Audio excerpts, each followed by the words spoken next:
Oh man, how y'all doing? It's a Saturday night. I'm just kicking back at the old apartment, just playing around with some guitars, man. It's kind of a nice mellow atmosphere, you know? Hey, it's always good when you got sound like that, huh? Even if it is through a little rolling street cube, hey, it's all fun and jamming.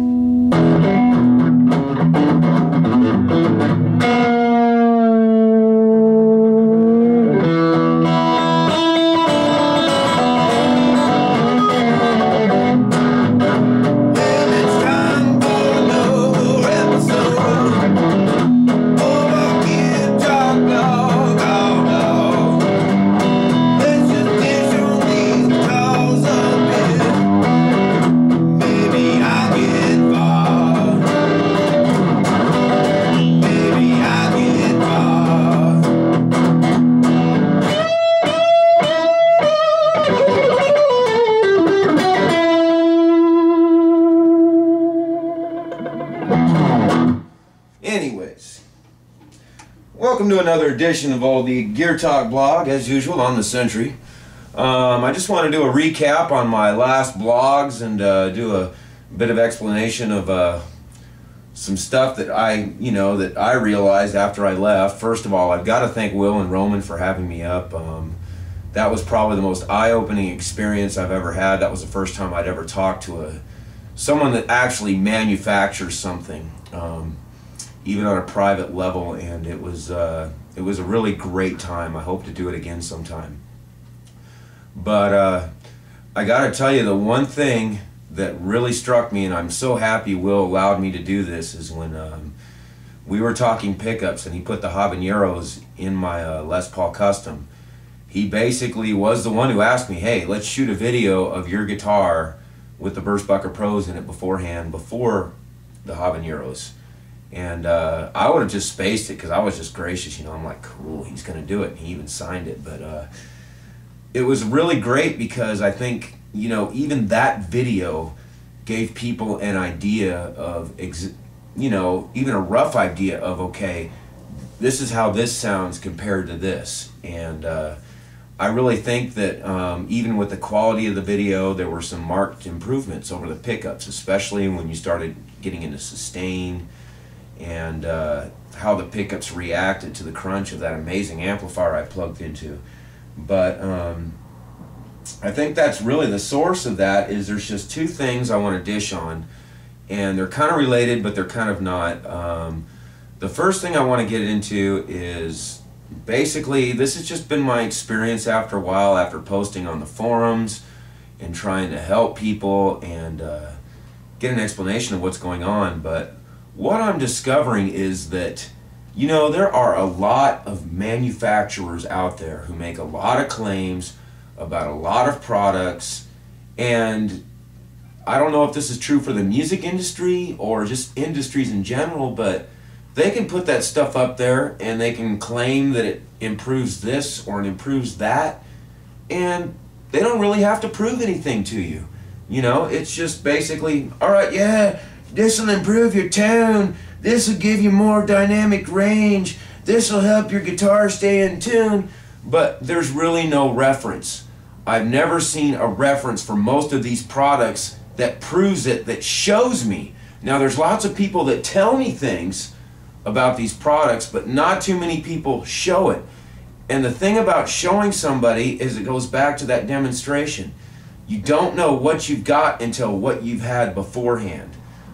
This is why I'm really putting a lot of thought into developing blogs that do more before and after comparisons. I have been talking to some third parties with professional recording equipment, and maybe they can run the ball with it. I think it's a great idea. I don't know if I have all the tools to do it justice. I know a lot of people do, but I really think it's important, whether you're talking about the pots and the caps improving, improved pickups, aftermarket bridges, guitar nuts, tuners, just about anything.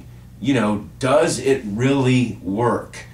I would like to see somebody actually put that to a test in the same guitars, same equipment, and offer some people a kind of reference point to say, all right, this is what it was before. You know, it's like those weight loss programs you see on Jenny Craig. If you didn't see the fat guy beforehand, how do you know they lost all that weight? If some guy just showed up muscly and said, oh, I used to be really fat until I got this, and it's like, we don't know that. You know, for all we know, you've always looked like that. Prove it. Well, you kind of need a before.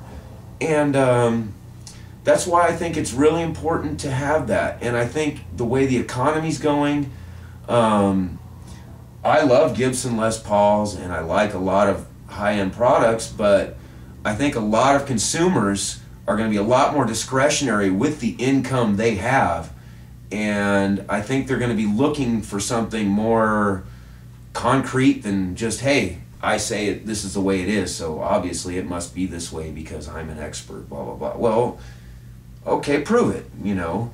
And I think that's what a lot of people want, is they want proof, and they want to see results, they want to hear results. You know, it's just like any industry. If you tell somebody this car is faster, they're going to have to drive it, or they're going to have to see it in action. I mean, just you telling them isn't going to necessarily prove that. At least that's my opinion. So that's my constructive offer on it as far as criticism, and I really hope to either do it myself or get somebody going to where they can really run a multitude of tests with pickups, with bridges, with any kind of aftermarket parts on guitars. And I think the key element is you have to have the same guitar in the mix, you got to have the same amplifier, and you really shouldn't have to adjust the controls of either. It should be some minimal tests, noting some things along the way. For like example, pickups, you know, you obviously want to note the height on them, ambient room temperature, anything that might affect the overall performance of the pickups, the pots and caps. But, you know, bridges is another one. I'd really like to see if locking bridges actually, you know, do what they say. I don't know. I mean, I have them. I have those and I have the stock ones, and it just varies per guitar. So you put it in and it's like, did it? I think so. I'm not quite sure. But anyways, I really believe that it is time for a lot of manufacturers, at least in my opinion as a consumer.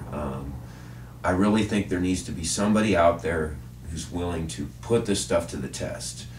I just think that claims are just that, they're claims. I mean, you know, if I see some guy with a $5,000 guitar and he's got top-of-the-line pickups and he does a tone demo and it sounds killer, that doesn't really tell me anything.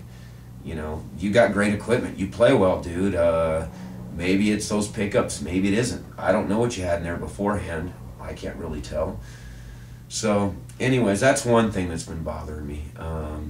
But I hope to actually address that constructively, and I hope other people do too when they take their considerations in when they are doing tone demos and they offer before and afters, because that way, you know, yeah, the muscle dude looks great or the skinny lady looks great, but let's see the fat people beforehand, you know, if it does improve.